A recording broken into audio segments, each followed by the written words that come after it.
Yeah, it's a bit quiet in the world of boxing this weekend. Not a lot going on. It's Chris Eubank Jr. against Conor Benn at the Tottenham Hotspur Stadium. This is going to be insane. And let me tell you, I'm more excited than Bonnie Blue stood outside a university. The build-up has been unbelievable. I think Chris Eubank Jr. has just been out of this world. He's absolutely destroyed everyone from Conor Benn to Nigel Benn, Eddie Hearn, Piers Morgan. He is the biggest one-man army ever. I mean, I don't think there's any shame in coming up short against him. He's just too intelligent. And he's one step ahead of them at all times. I mean, the egg alone was one of the greatest things I've ever seen at a press conference. Just next level from Chris.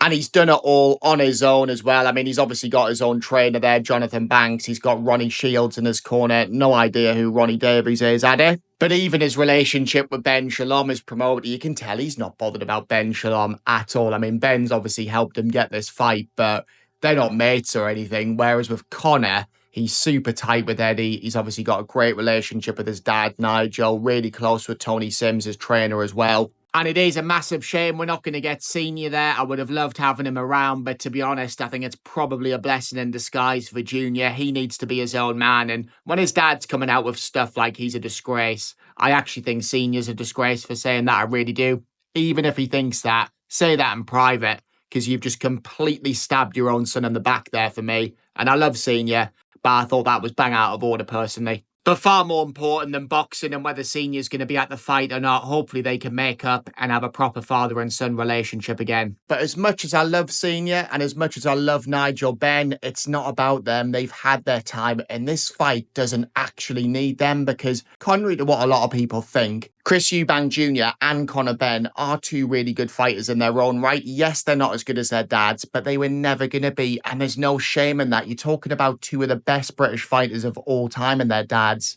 And this is a genuine family feud that runs 35 years deep. We will never see this ever again. Two legend sons who can both fight going at it in front of 60,000 plus at Spurs. I mean, the atmosphere is going to be next level. I think it's going to be pretty split. I do think for the first fight, more people were Conor Benn. Obviously, since the failed drug tests, I think more people are Junior now, especially since the build-up of this fight, because he has just come across so well for me. And I think he's played an absolute blinder as well with donating £50,000 to the undercard fighters who missed out on fighting due to Conor Benn failing those failed drug tests. I think split between them, they got about £3,000 each, but that goes a long way when a lot of these fighters are probably only fighting for a few grand themselves. So Eubank Jr. for me is the people's champion going into this. I mean, I wanted Junior to win the first fight between them. That obviously got cancelled. But like I say, everyone was so far up Conor Benn's arse. It's mad to think now because he is 100% the villain. But a lot of people do still despise Junior. But whoever you prefer, whoever you despise, whoever you want to win, just make the most of this rivalry, make the most of this event, because fights like this don't come around very often and the hatred between them is genuine. So get your popcorn ready Saturday night, get your Pablo ready, get your beers ready. This is gonna go off. I am buzzing for this. Let's fucking have it. So Chris Eubank Jr. is 34-3 with 25 wins coming via knockout. Last time out, he stopped Kamil Szeremeta inside 7 rounds. Not his best performance, but he did drop Szeremeta 4 times. He did get clipped in round 1, Junior, but other than that, he really wasn't in danger. I mean, Szeremeta wasn't up to much, a complete shot fighter. But at the end of the day, it's all about getting the win. Before that, for me, he had a career-best performance against Liam Smith in their rematch. He completely dominated him from start to finish. I thought the uppercut from Eubank in that rematch was unbelievable. A punch that I think is going to be very key to him winning against Conor Benn on Saturday. And I know Smith wasn't 100% for the rematch, but for me, Eubank Jr. wasn't 100% for their first fight. That was only a few months after that horrendous weight cut where Eubank Jr. was on track to making 157 before obviously that fight with Conor Benn got cancelled. So I think Junior was still weight drained from that weight cut when he faced Liam Smith the first time, which is why his punch resistance was so bad in that fight. And because that was the first time he'd ever been knocked down, he just didn't know what to do. He got up way too quick. He should have took longer from the count from the first knockdown.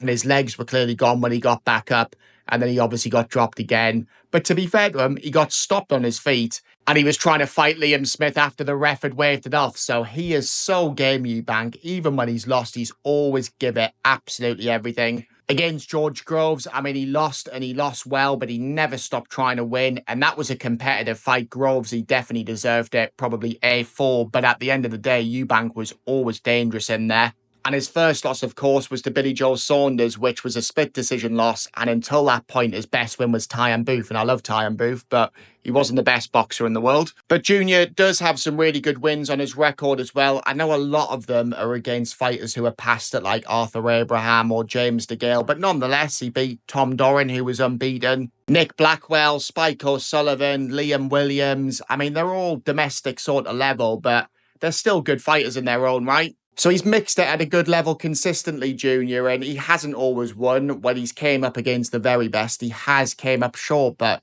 you can't deny that. He's never ducked a challenge. I mean, apart from Triple G, obviously, but who the fuck could blame him for that?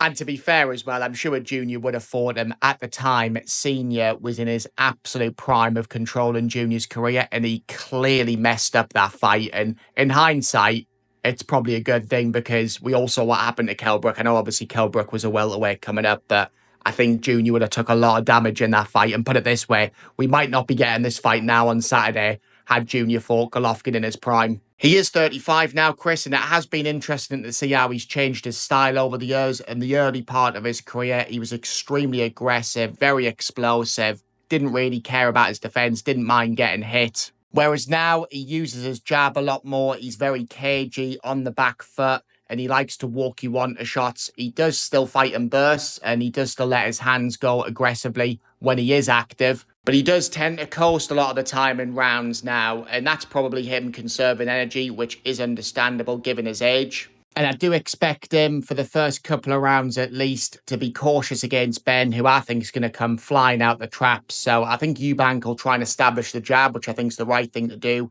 and not me fire with fire straight away, because I think Conor Benn is going to have a good few rounds in him, and I think he's going to gas out. But if Junior can weather the storm, I think there's a really good chance he can force a stoppage against Benn, potentially early, or definitely in the second half of the fight, or win wide on points. I think Conor Benn has got one way of winning, and that is to try and catch Eubank cold. So again, Junior being the bigger man, the more experienced man, he should use his height and reach to keep Benn off. And if he can walk Benn onto something, great. But at the same time, just try and survive those early rounds. And if he does, you've really got to fancy Junior to win this fight quite comfortably. The rehydration clause is not ideal. The fight's at 160. Obviously, the weigh-in is on Friday, but then they have to re-weigh in on Saturday, and they can't be above 170, which makes no difference to Benn. But Junior will be tight at that weight, and ideally, you want to rehydrate on Friday after the weigh-in. But Junior has been a middleweight for the majority of his career, so the 160 limit is not a problem. He's never going to be at 100% with a rehydration clause, but I do think he will be fine. So Conor Benn is 23-0 with 14 wins coming via knockout. Last time out, he defeated Peter Dobson via a unanimous decision over 12 rounds, which was fought at super welterweight. And before that, he faced Rodolfo Orozco, which he won over 10 rounds, again at super welterweight. So this big narrative that Conor Benn is coming up 2 weight classes is a load of absolute bollocks. He hasn't fought a welterweight for 3 years. And given the shape he's in, given the size he's put on, I am convinced we won't ever see him fight at 147 again. I think he will go down to super welterweight after the junior fights. There's obviously going to be a rematch, whatever happens. But for me, Conor Benn is not a middleweight and he shouldn't be fighting at middleweight. But I do understand why he's taking this fight, because he's going to get paid an insane amount of money. The rehydration clause is in his favour. But he's not looked good recently, and it's no coincidence that since he's came back from his failed drug tests and now he's been cleared to fight, even though there's no explanation of why he failed those drug tests, he's not been able to put a dent in either of his opponents, Orozco or Dobson, and he hit both of them with the kitchen sink. So I'm just not convinced on Conor Benn. I never have been. His best win is Chris Algieri, who retired after he was shot to bits. Chris Van Hayden he beat after that. Another fighter who retired after. I mean, what does that tell you? And Conor's never even won an area title. So what evidence are we going off with him? I mean, we don't know how good he is. He is explosive. He did have power at welterweight, but that's mysteriously disappeared now he's moved up. and now he's been popped for drugs. So he's got a lot to prove, Conor, for me. And I know Chris Eubank Jr. isn't the best fighter in the world. He is beatable. You can outbox him and you can stop him.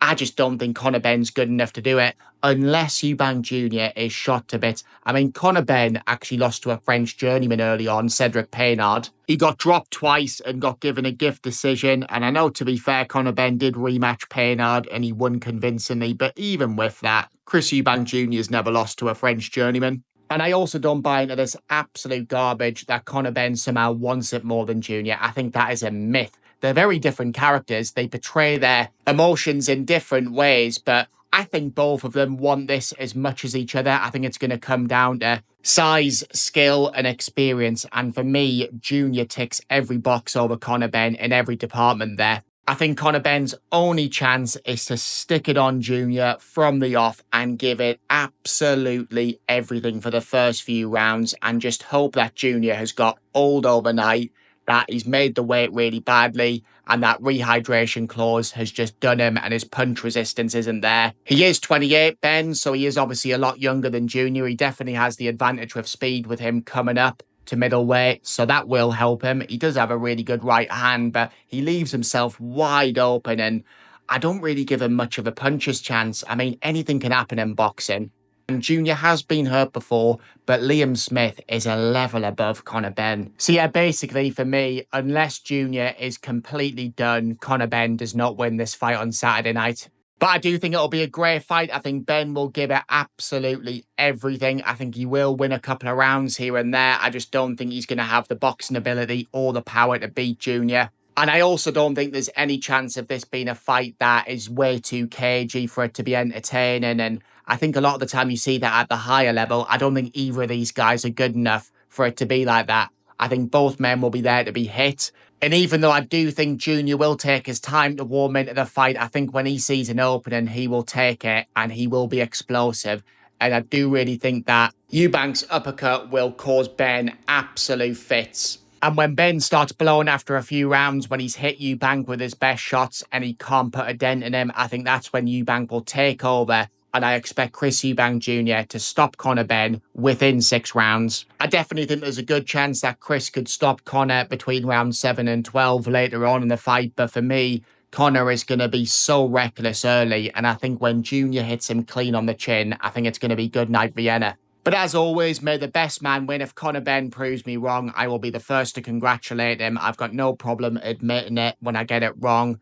But for me, I do really fancy Junior to do the business. Really good undercard as well. I mean, to be honest, I'm not that bothered about it because I'm so excited for the main event. But Vidal Riley against Chev Clark is a fantastic fight at cruiserweight, total 50-50. I fancy Riley to win on points there in a really entertaining fight. Chris William-Smith against Brandon Glanton, couldn't give a fuck. Liam Smith against Aaron McKenna at middleweight, really good fight. Total 50-50 at this stage of Beefy's career. I mean, McKenna is very unproven, but Beefy looked awful against Eubank in their rematch. So I do fancy Smith to win this. I think he'll stop McKenna late. I think he probably does have a bit too much left for McKenna at this stage of his career, but I wouldn't be surprised at all if Smith lost this. Put it this way, if he fights the same way as what he did against Eubank last time out, McKenna will win this, but I do fancy Smith to have a couple more fights left where he looks half decent at least. And Anthony Yarde against Lyndon Arthur 3, the trilogy nobody wanted, but to be fair, it's a decent fight. I mean, their first 2 fights were good. Lyndon Arthur won the first fight on points, and then Yarde got his revenge, stopping him inside 4 rounds in the rematch. And because the rematch was so conclusive for Yarde, I don't think anybody wanted to see a third fight, but nonetheless, we're getting it. I think Yarde will stop Lyndon again. I do expect it to be a bit later on this time. He is tough, Lyndon, so I wouldn't be surprised if he heard the final bell in this one.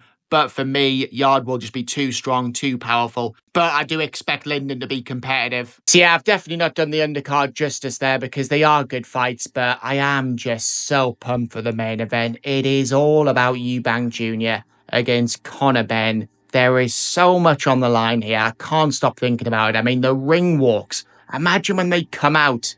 The atmosphere will be wild. You've got so many narratives there with Ben Shalom and Eddie Hearn, and it's just boxing porn on fire. So let me know your thoughts as always, guys. Feel free to abuse me in the comment section below if you think I'm talking absolute bollocks. Enjoy the boxing at the weekend. Subscribe if you're new, and I will see you all on the next one.